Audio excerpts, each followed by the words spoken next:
en Radio Análisis y entramos inmediatamente al panel de conversación saludando a la editora general del Departamento de Prensa de Radio Universidad de Chile, Montserrat Rolano. Buenos días. Buenos días. Y a nuestro panelista, el académico, investigador de Faro UDD, John Enríquez. ¿Cómo está, John? Buenos días, bienvenido. Hola Patricio, hola Monse, todo muy bien por acá, muchas felicitaciones por los 43 años de la radio, por cierto, espero que sean muchos más también.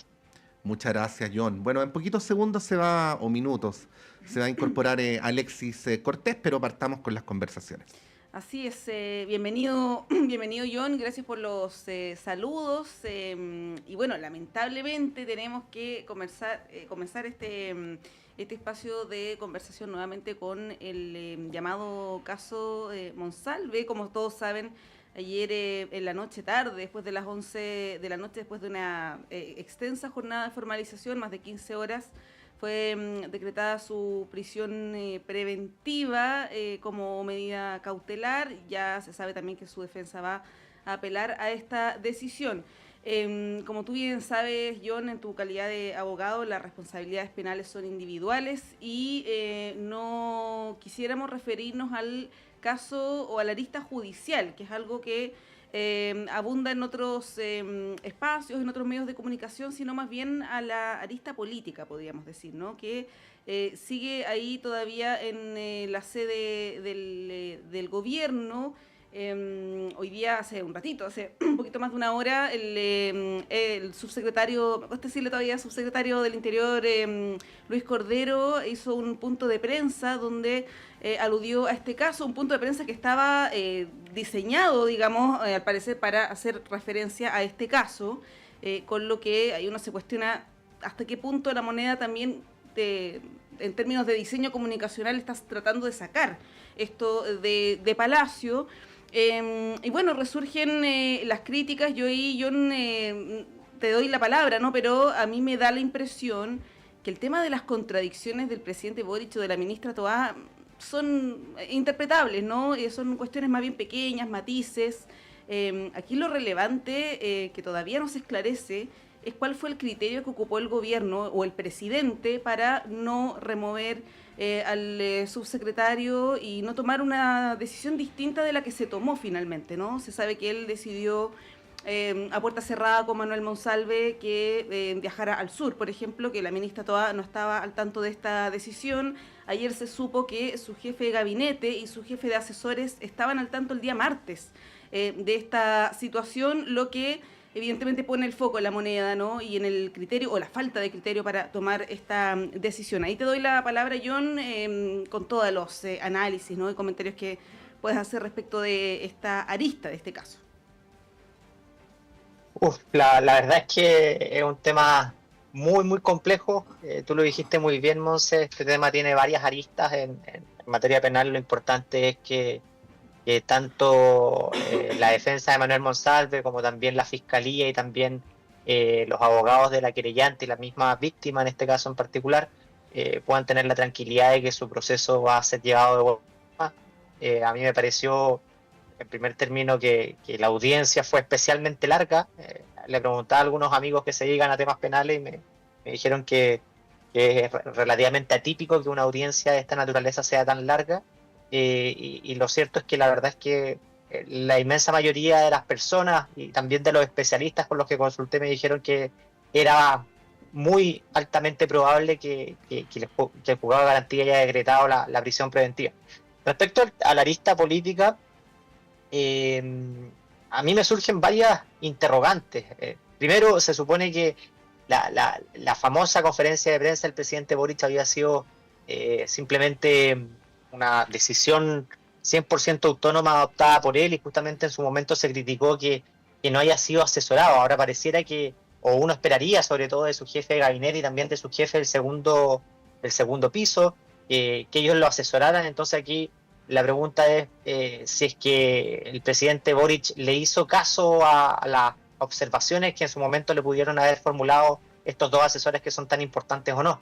Si es que los asesores no le representaron justamente todo el abanico de consecuencias jurídicas y especialmente políticas que las declaraciones del presidente Boric tuvieron en definitiva, Yo creo que el presidente Boric debiese tomar una decisión de remover al menos al jefe de asesores del segundo piso, porque ahí es donde radica el consejo político, porque si lo asesoraron a tomar esa decisión de dar esa conferencia de prensa con esa bajada, de no socializar las implicancias que esto tuviese con el comité político ampliado, de no incluir a la mesa de la conversación a la ministra Vallejo, a la ministra Toá, a la ministra de la Mujer, la verdad es que daría cuenta de un grave, pero grave error político del presidente, pero también una negligencia inexcusable también por parte del jefe de asesores del segundo piso. Creo que también se agregan otras aristas que son súper delicadas y relevantes que ojalá se esclarezcan pronto, y me parece bastante oportuna la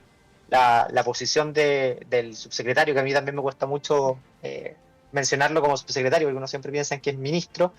El subsecretario Cordero en orden al uso de los recursos, de los gastos reservados de la Subsecretaría del Interior.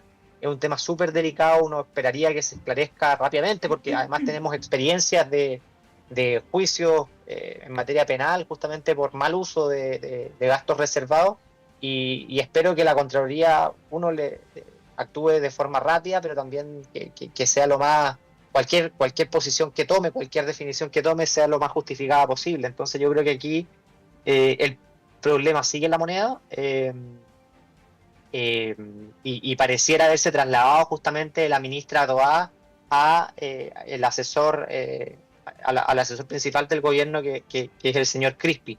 Entonces yo creo que es un tema muy delicado todavía, y en parte lo discutimos hace un par de semanas.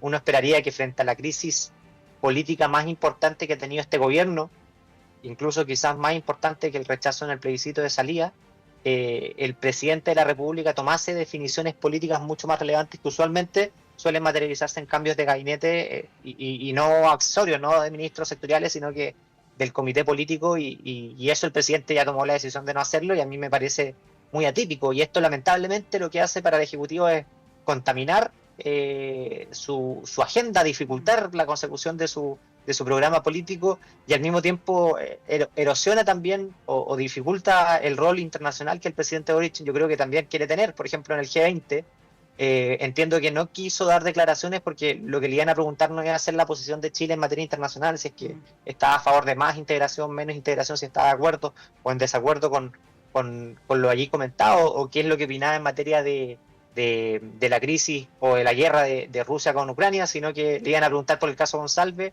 y el Ejecutivo no ha logrado encontrar el tono, se ha mostrado vacilante, y la ciudadanía también lo ha castigado en parte en la evaluación que ha hecho en las encuestas, en las últimas encuestas.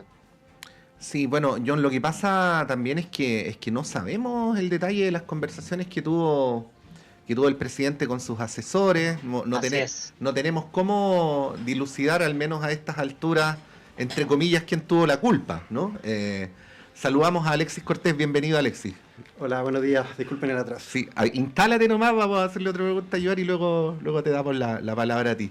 No lo sabemos, salvo que partamos del supuesto de que los méritos son siempre de los dirigentes y las culpas son de los asesores, ¿no? Que es una vieja máxima que existe para efectos de la idea del fusible, ¿no? Pero te quería preguntar por el tema de la transparencia, y quiero que se entienda bien. Obviamente uno como periodista está a favor de que las políticas públicas y el poder estén sujetos a la mayor fiscalización posible, pero aquí hay una decisión del gobierno de exponerse, ¿no? En nombre de la transparencia, ¿no? Ese es el valor que de hecho tanto las autoridades de gobierno como los partidarios del presidente le han adjudicado para explicar por qué se expuso durante esos 53 minutos. Pero bueno, John, ayer por ejemplo hablando con José Miguel Insulza, que fue ministro del Interior, que lo voy a decir con mucho respeto, es un viejo zorro en estas cosas, él decía, bueno, no había para qué hablar tanto, digamos. De alguna manera esto termina exponiendo a todo el mundo. Finalmente todos sabemos, hoy por hoy, quién conversó qué, en qué horarios, quién está enojado con quién, a quién no se le integró. Y esto no necesariamente ha ocurrido en casos de crisis en otros gobiernos, ¿no? Entonces, quería preguntarte por eso, por el tema de la transparencia, porque también para no incurrir en una deriva cándida, ¿no? El ejercicio de cargos de este nivel de responsabilidad implican una cierta reserva, ¿no? En las deliberaciones. Sí, de acuerdo contigo en lo sustantivo. La transparencia puede ser muy positiva, pero también puede poner en dificultades justamente a muchas personas. Yo creo que hay una demanda ciudadana y me parece que Alexis va a estar de acuerdo conmigo en que no solamente las decisiones que se tomen sean comunicadas de forma oportuna y de forma transparente, sino que también el proceso de adopción de esas decisiones se haga ojalá de la forma más transparente y con todos los antecedentes sobre la mesa. Y en ese sentido, no solo a este gobierno, sino que al gobierno anterior y también seguramente a los futuros gobiernos van a tener que convivir con mayores demandas de transparencia, de rendición de cuentas, con oposiciones seguramente con menor paciencia frente a asuntos de esta naturaleza. Y yo también creo que hay ciertas conversaciones que son más bien de carácter político, donde se ponen sobre la mesa consideraciones multicausales, si uno pudiese llamar. Es importante que se tomen en reserva y que justamente los responsables de la adopción de esas definiciones no son los asesores, sino que son las autoridades llamadas a tomar decisiones. A mí me llama justamente mucho la atención el punto que planteas tú, Pato, respecto a si esto o esta trizadura, si uno pudiese llamar en el manejo comunicacional del Ejecutivo y el oficialismo en general, se ha tenido en momentos previos, en otros gobiernos. Y la verdad es que estoy de acuerdo contigo que aquí se ve súper nítido. Hay algunos que dicen, estoy enojado porque no me enteré, otros dicen, qué bueno que no me enteré. La verdad es que con el diario del lunes es mucho más fácil pensar qué es lo que se hubiese debido hacer en esa oportunidad, pero lo que sí uno puede estar relativamente seguro, o hay cierto consenso, es que el punto de prensa del presidente Boric no ayudó a esclarecer la dificultad, sino que dificultó mucho más su posición frente a este punto, que el Ejecutivo no ha estado coordinado como segundo aspecto, y en tercer término que el Ejecutivo no ha logrado sortear la crisis en la arista política. O sea, pareciera que cuando ya se había solucionado el tema de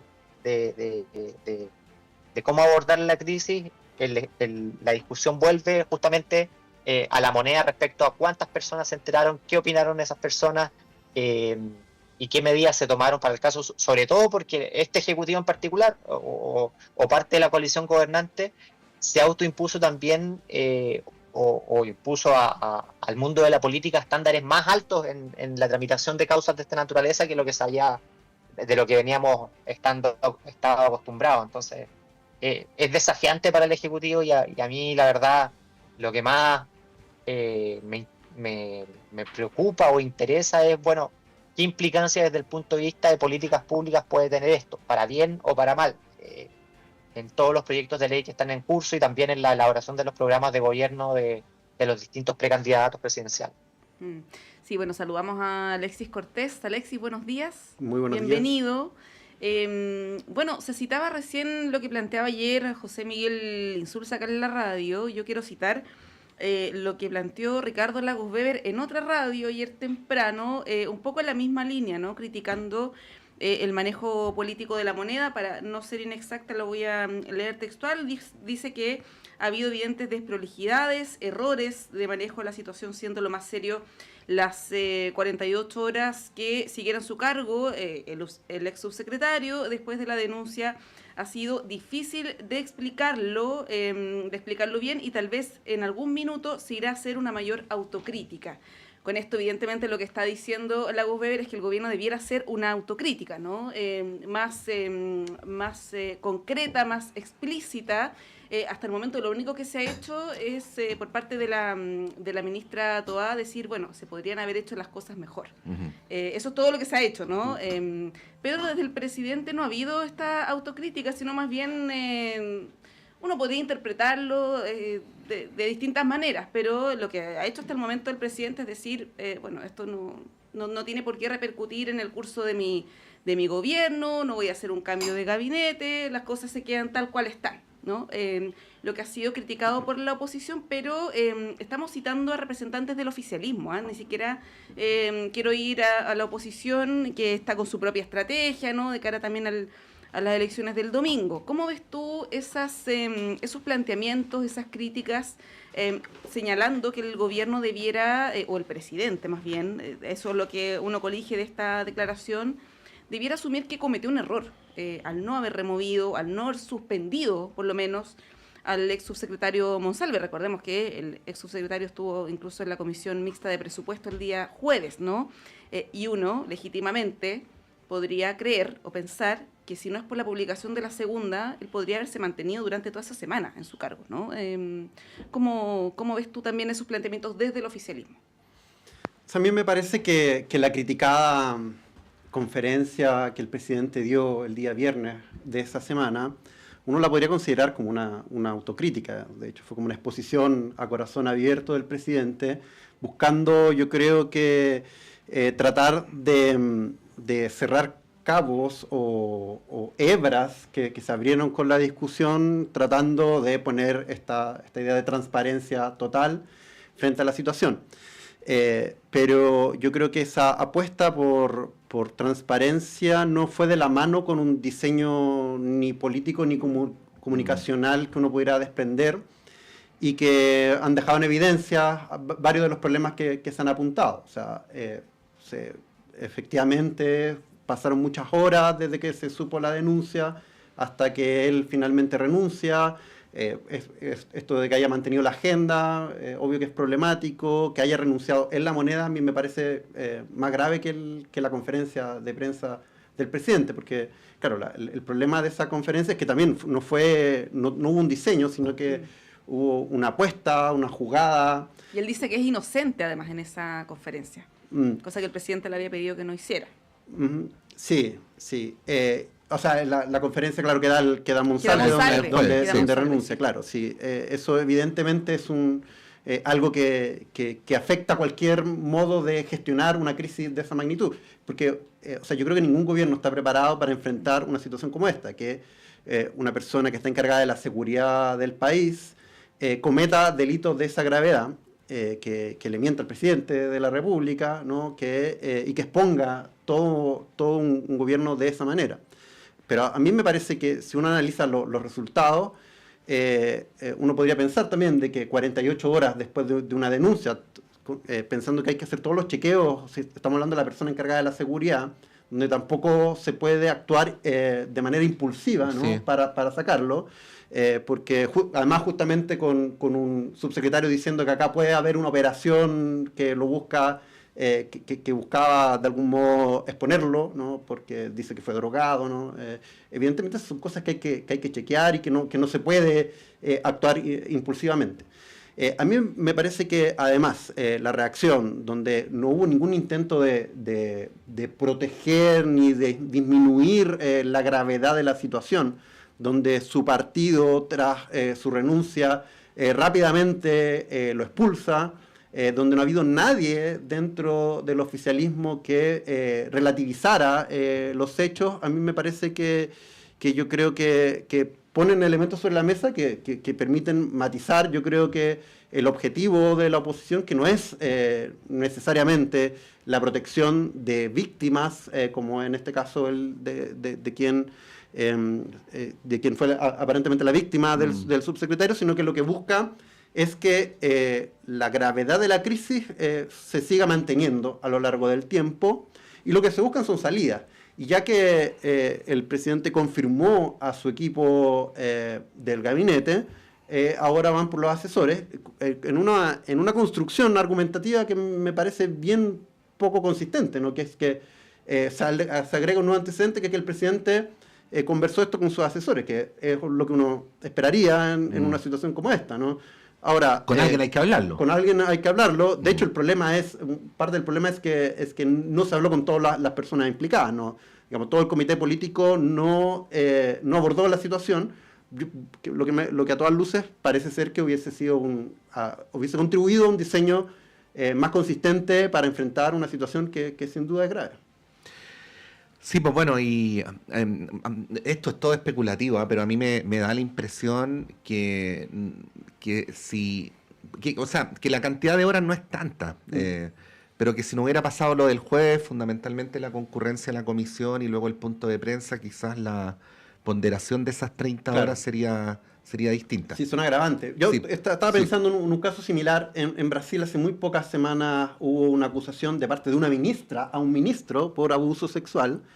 Y eso así demoró por lo menos una semana, ¿no? Porque fue el presidente conversa con la ministra que hace la acusación, conversa con el ministro acusado. Claro, pero es que ¿no? el subsecretario es el jefe de las policías, que se encargan Sí. de investigarlo a él. Entonces, haberle dado ese margen de 48 horas, porque claro, ahí algunos ministros dicen son 36, pero el presidente se enteró a las 4 de la tarde del martes y se tomó la decisión sobre Monsalve a las 2:30, por lo tanto son 48 horas. Para el jefe de la policía, que se mantuviera en su cargo con todas las gestiones que sabemos que hizo en esas 48 horas, esa es el agravante, yo creo. O sea, no es cualquier ministro, no es cualquier A subsecretario. mí me parece que además- las cuestiones más graves son las que comete antes de que se conozca la denuncia, ¿no? Porque él estuvo operando Sí, bueno, justamente también. cuando Claro, no pero se- eso se supo después, ¿no? Claro. Igual el orden cronológico de cómo van aconteciendo las cosas es súper importante, porque si uno los cambia, llega a conclusiones de apreciación sustantivamente distintas y eventualmente distorsionadas, ¿no? Bueno, no sé si quieren agregar algo al respecto, tendría que ser breve en todo caso, porque luego vamos a ir a la pausa y vamos a ir con otros temas en el segundo bloque. ¿John?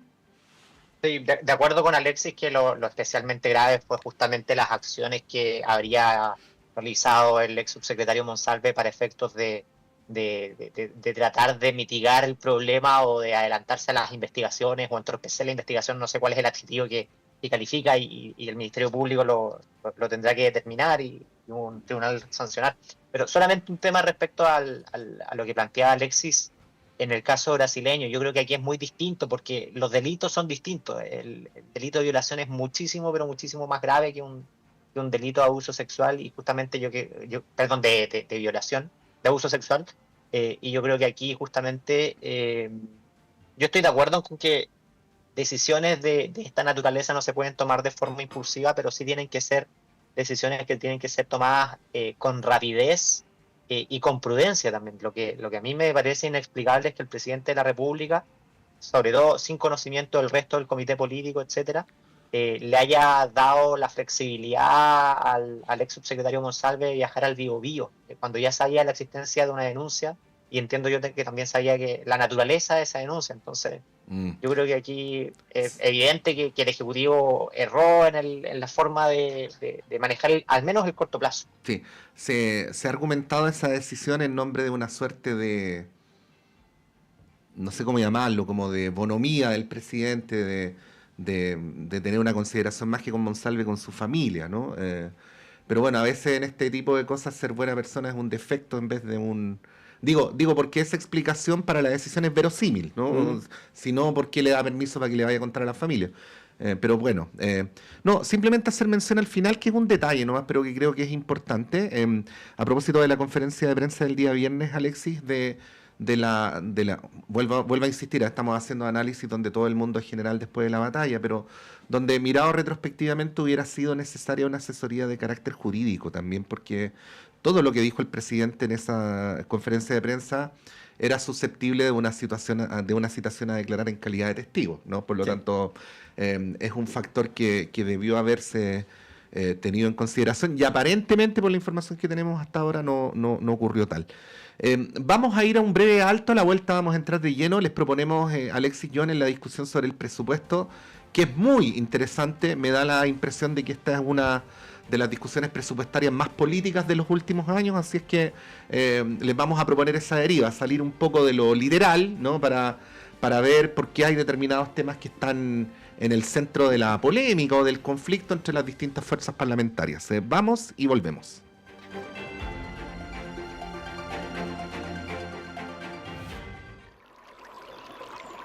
Aguas Trayén o Cascada en Mapudungún es la mejor agua purificada con tecnología de última generación. Para más información, visite su página web www.aguastrayen.com.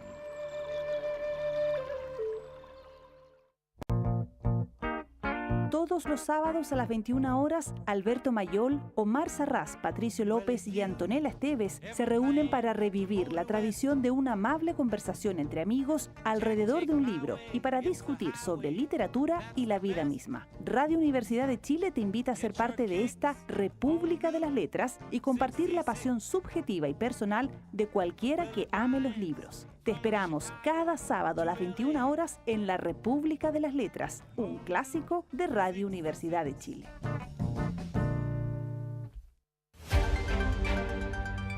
Radio y Diario Universidad de Chile presentan transmisión especial Segunda Vuelta de Gobernadoras y Gobernadores Regionales 2024.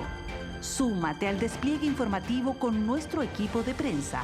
Despachos informativos, análisis y entrevistas. Transmisión en vivo domingo 24 de noviembre en el 102.5 FM y radio.uchile.cl.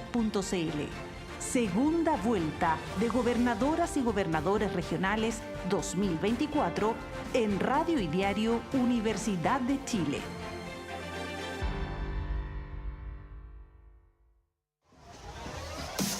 Soy el profesor Santiago Schuster y quiero invitarlos todos los miércoles a escuchar el programa Derecho al Aire, el programa de la Facultad de Derecho de la Universidad de Chile, con el que queremos desde el derecho conversar y analizar distintos temas de interés. Derecho al Aire, todos los miércoles a las 18 horas en el 102.5 FM y en radio.uchile.cl.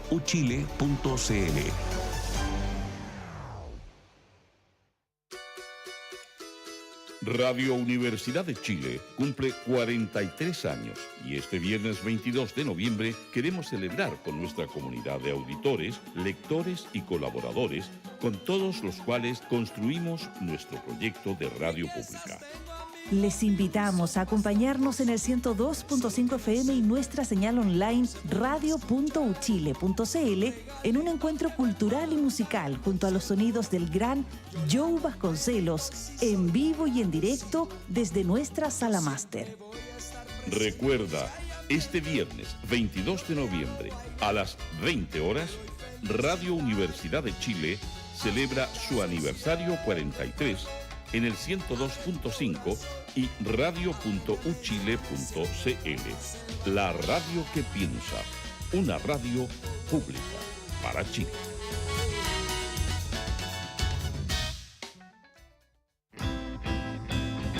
Descubre la esencia musical en Radio Universidad de Chile, premiada como radio fundamental de la música chilena 2024.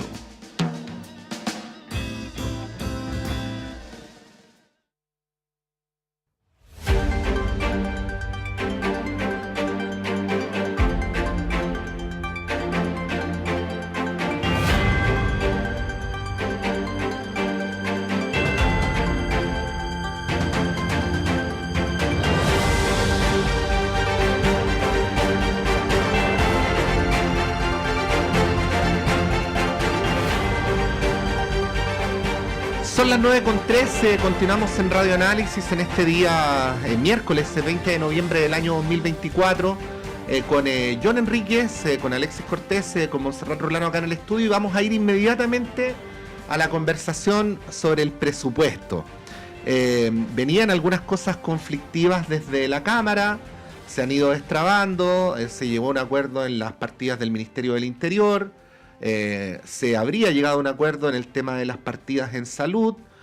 Persiste como parte de la polémica de manera muy importante el tema del financiamiento de la institucionalidad de derechos humanos, muy en particular del INDH, pero junto con esto que son los temas, quería también hacer mención para someterlos a su análisis el tema de las formas, ¿no? Creo que se lo preguntábamos ayer, Insulza estaba de acuerdo, que era primera vez o que él no recordaba que hubiera una actitud tan proactiva de las oposiciones en la discusión presupuestaria de bloquear ítems, de cerrar determinadas ideas de financiamiento, con lo cual la discusión presupuestaria termina traduciéndose de alguna manera en una discusión de carácter programático, ¿no?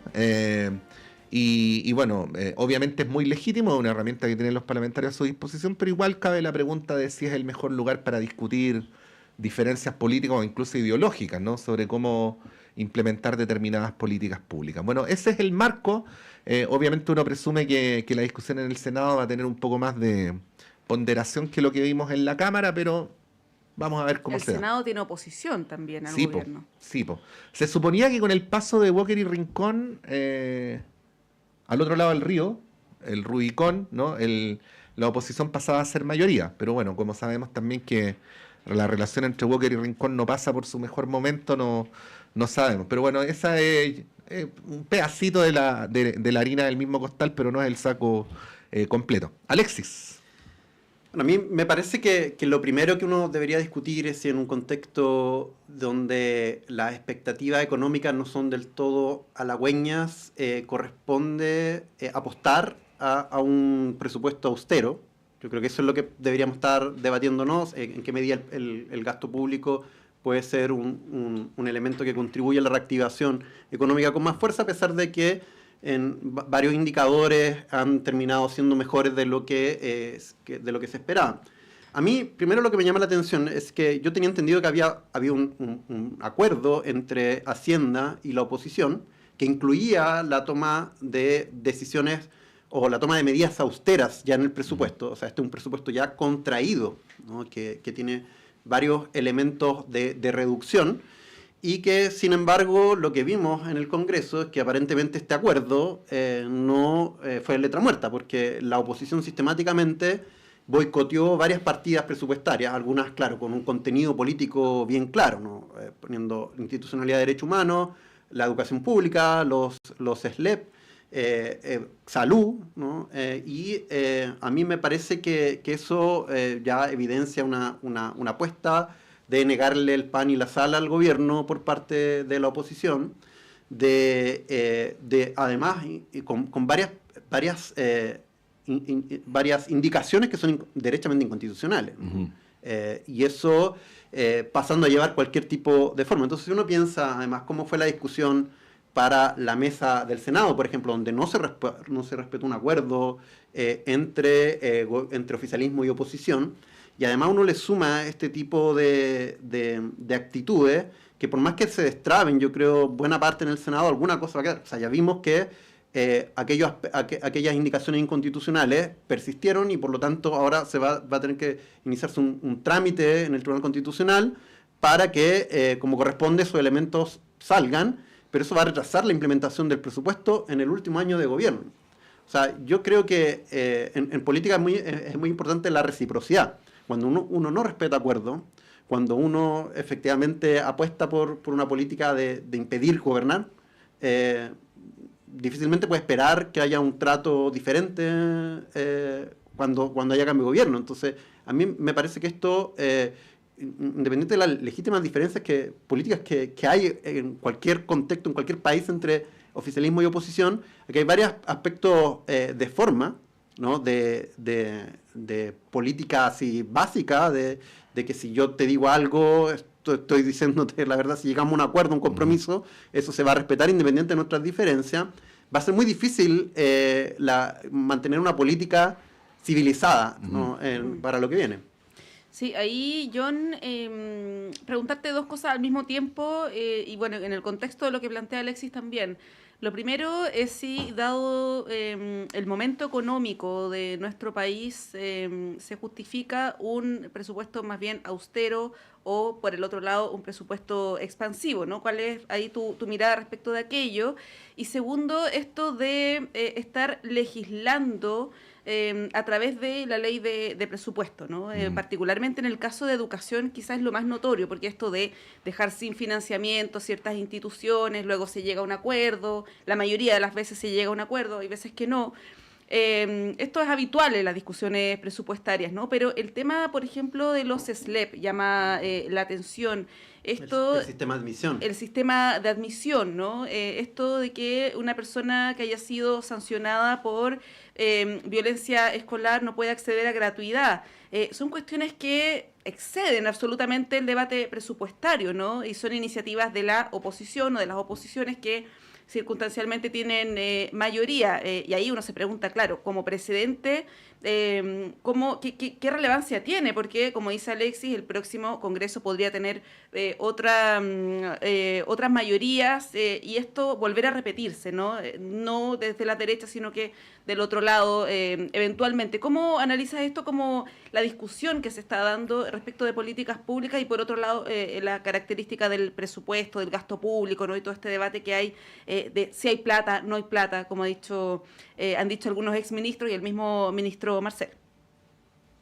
Sí, a ver, son varias cosas en este tema. Primero, respecto al momento económico, yo creo que es indispensable, y todos los economistas lo han planteado, de que estamos en un momento de estrechez fiscal, y eso supone desde luego que la política fiscal no agrave ese problema, sino que intente mitigarlo y ojalá solucionarlo. Entonces, a mí me parece en primer término valioso el acuerdo que se generó entre el Ejecutivo y la oposición de reducir el gasto de un 2,7 a un 2% para el próximo año, sin perjuicio de lo anterior.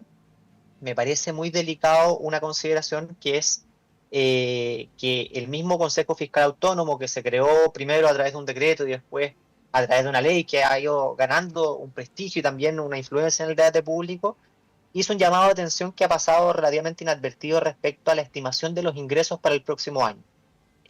Nosotros hemos tenido la suerte como país de contar con direcciones de presupuestos que, desde el punto de vista de sus estimaciones, siempre han sido muy sólidas. En materia de política monetaria también el Banco Central también es muy sólido en ese sentido, y me llama mucho la atención y me preocupa especialmente de que el Consejo Fiscal Autónomo, que tiene autonomía legal, donde hay economistas también muy reputados, han dicho que eventualmente las estimaciones de ingresos pueden estar sobreestimadas, y eso es muy delicado porque puede que nosotros disminuyamos los gastos, pero si las estimaciones de ingresos son inadecuadas y efectivamente va a ingresar menos de lo que se tiene previsto, el problema desde el punto de vista fiscal se va a profundizar aún más en orden a que el déficit fiscal va a aumentar mucho más allá. O sea, a mí eso me parece delicado y me parece también valioso que el mismo Consejo Fiscal Autónomo haga este punto y lo venga haciendo también con gobiernos anteriores, y seguramente lo van a hacer con gobiernos a futuro. Después, respecto al tema de la discusión más política respecto a si se vulnera o no la naturaleza de la ley de presupuesto, primero me agradezco que la Constitución vigente resuelva justamente el problema de qué pasaría si es que el Congreso no quisiera tramitar el proyecto de presupuesto del Ejecutivo. En ese caso rige el presentado por el Ejecutivo, un aprendizaje histórico respecto a lo que ocurrió en el siglo XIX. 1891. 1891, efectivamente. Claro. Pero a mí lo que me llama la atención es ver, y esto mucho más global, las actitudes de las oposiciones y de los gobiernos cuando asumen los distintos roles. Estaba viendo, de hecho, un tweet del presidente Boric, un post del presidente Boric en 2020, en pleno discusión del estallido, de la ley de presupuesto, que hacía un anuncio que desde el Frente Amplio iban a rechazar el presupuesto de Carabineros, hasta obtener dos cosas que uno podría decir: esto no tiene nada que ver con presupuesto, tiene que ver con más bien una discusión política, que pudo haber sido muy legítima en su oportunidad, que era destitución de Rosas, renuncia de Víctor Pérez como responsable, y además llamaban a la refundación de Carabineros en intervención civil. Entonces, desde hace un tiempo, yo soy muy joven, Alexis también, hemos visto que en todas las discusiones de presupuestos se aprovecha la discusión de presupuestos para introducir discusiones de política pública que creo yo no debiesen darse en el marco de la discusión de presupuestos. Otro ejemplo que se me ocurre es que entiendo yo que a través de una glosa en su oportunidad se aprobó la gratuidad.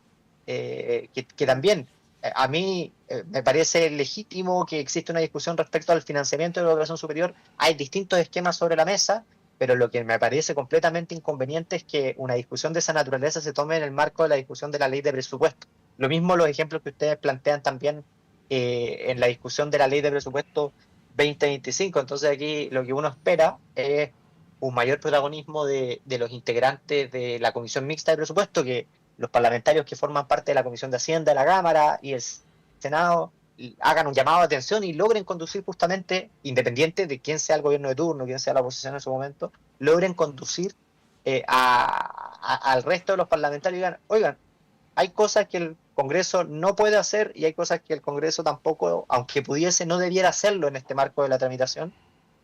porque tienen un sentido. Y en ese sentido, me gusta que Alexis haga la alusión respecto a que pueden haber indicaciones que sean inadmisibles desde el punto de vista constitucional y está bien, y ojalá que el Tribunal Constitucional, si así lo estima, los declare inconstitucionales. ¿Por qué? Porque, por ejemplo, el hecho de que los parlamentarios no tengan iniciativa de gasto es por una razón, que es responsabilidad fiscal. Y a mí me parece adecuado y razonable eso y compatible con nuestra tradición constitucional. Entonces, hay cosas que están fallando en nuestro sistema político que hacen justamente que la política pareciera que aproveche esta oportunidad, donde uno debiese ver estimaciones de ingresos y distribución de gastos, para hacer puntos políticos, para generar discusiones, más allá de que después se logren resolver los nudos en las salas de ambas cámaras o en la madrugada, justamente cuando se está por terminar la tramitación de la ley de presupuesto. Entonces, eso como reflexión. Me preocupa mucho el escenario fiscal de nuestro país y los economistas, o al menos he leído algunos economistas que aún con la disminución de gasto proyectada para el 2025 de un 2,7 a un 2%, las dudas persisten y me preocupa también porque creo que el proyecto de impuesto a la renta que el Ejecutivo prometió ingresar, lo postergó en su oportunidad, ellos afirman que va a ser fiscalmente neutro y es muy difícil que sea fiscalmente neutro, creo yo. Así que eso.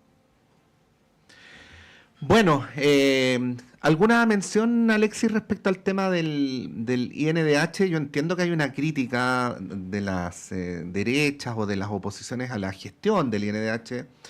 Entiendo que al interior del INDH también hay un consenso en que debería mejorar la institucionalidad, hacer algunas adecuaciones que le permitan cumplir con su misión. Pero bueno, por el otro lado está esto de estar como permanentemente haciendo alusión al INDH, ¿no? De hecho, hubo una candidatura presidencial que propuso cerrar el INDH. Hablo de José Antonio Kast en primera vuelta, ¿no?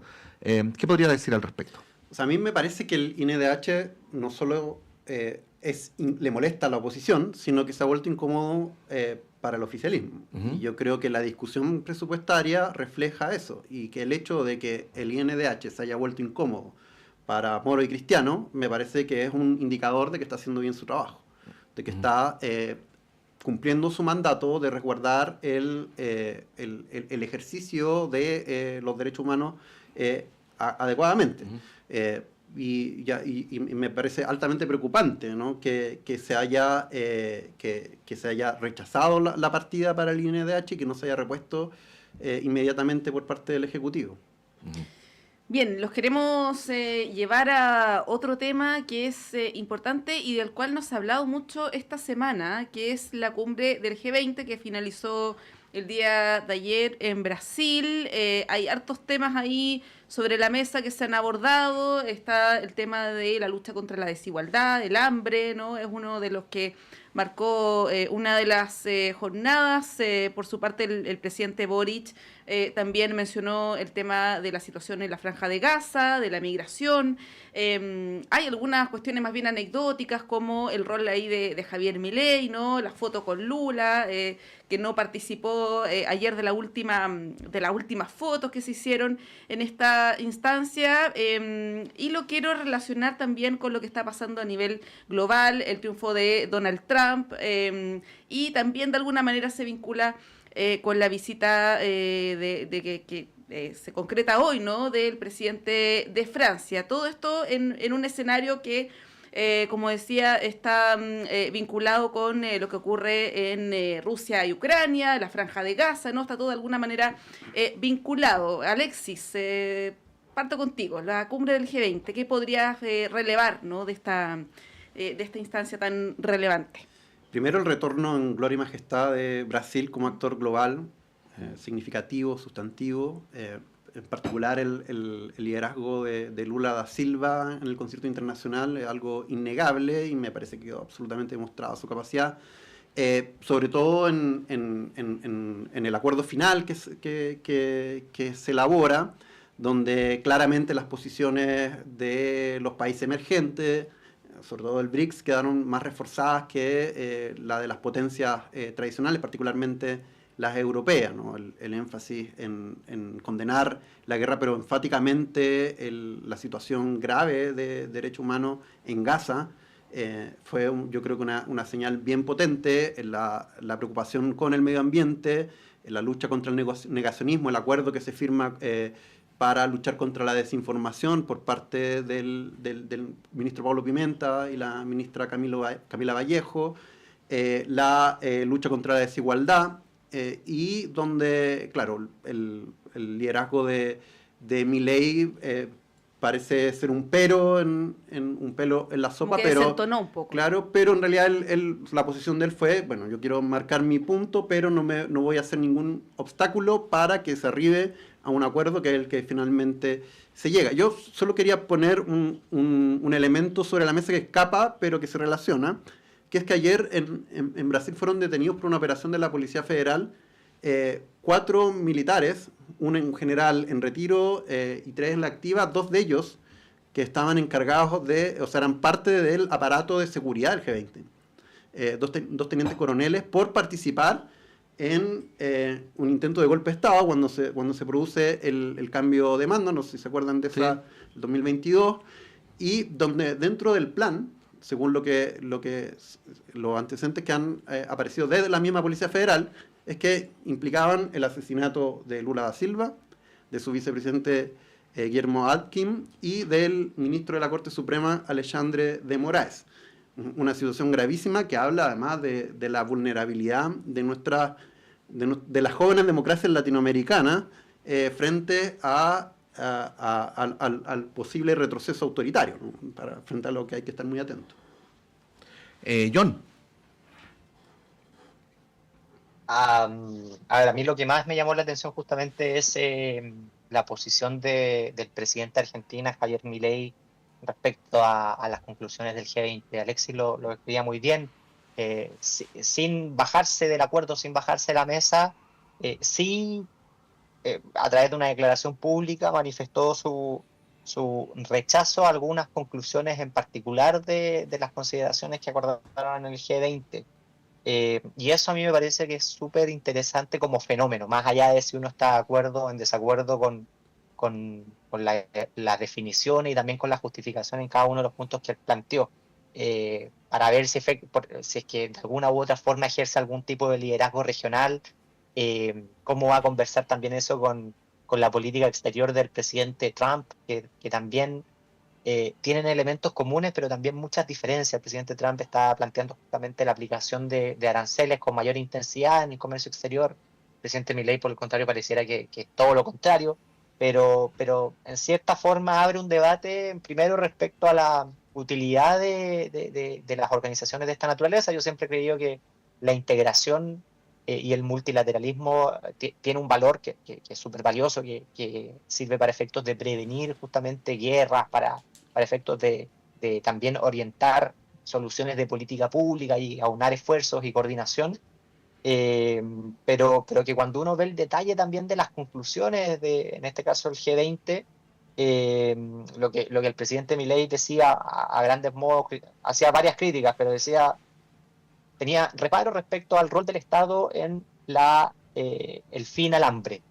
Tenía reparos también respecto a que muchas de las conclusiones al que había llegado el G20, que podían perseguir fines legítimos, atentaban contra la igualdad ante la ley, y al mismo tiempo hizo lo que muchas veces no se ve, un reforzamiento de que no es el Estado el que da la solución a los problemas, sino que son las personas a través de la libre competencia, a través del funcionamiento de los mercados, etcétera. Y creo que ese es un mensaje bien interesante. También habló en materia tributaria, que G20, y revisé justamente las conclusiones escritas, da autonomía o respeta la autonomía de los países para fijar su propia política tributaria, pero al mismo tiempo hace un llamado a que los países avancen en el establecimiento de impuestos al patrimonio para que se graven a los grandes patrimonios del mundo y que haya un acuerdo encaminado en ese sentido.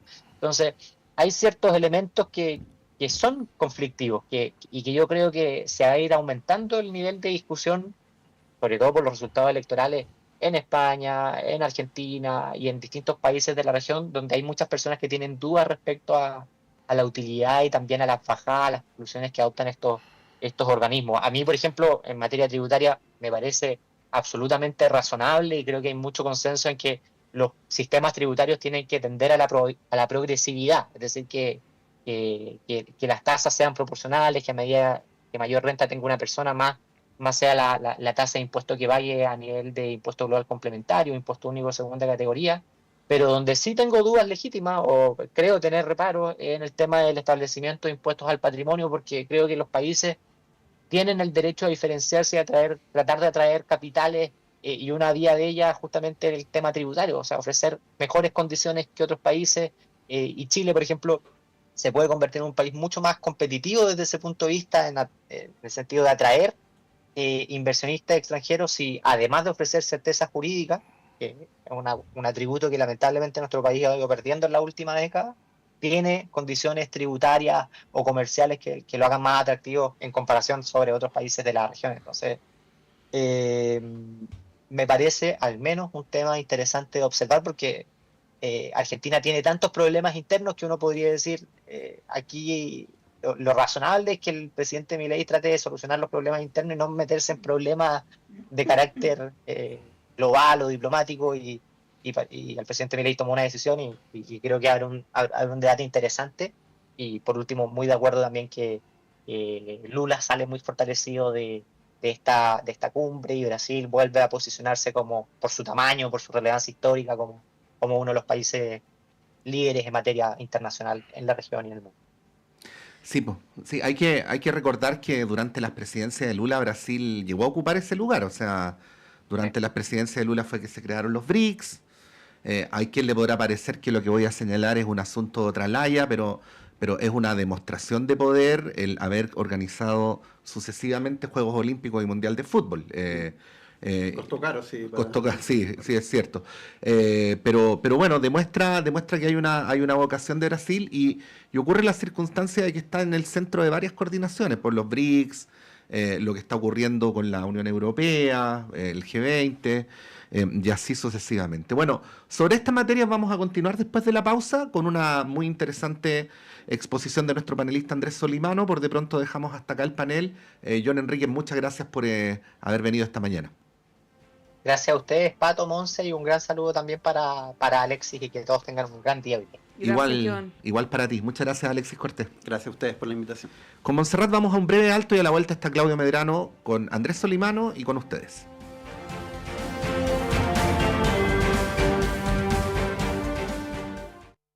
La clase de marketing digital de hoy tendrá por tema identidad de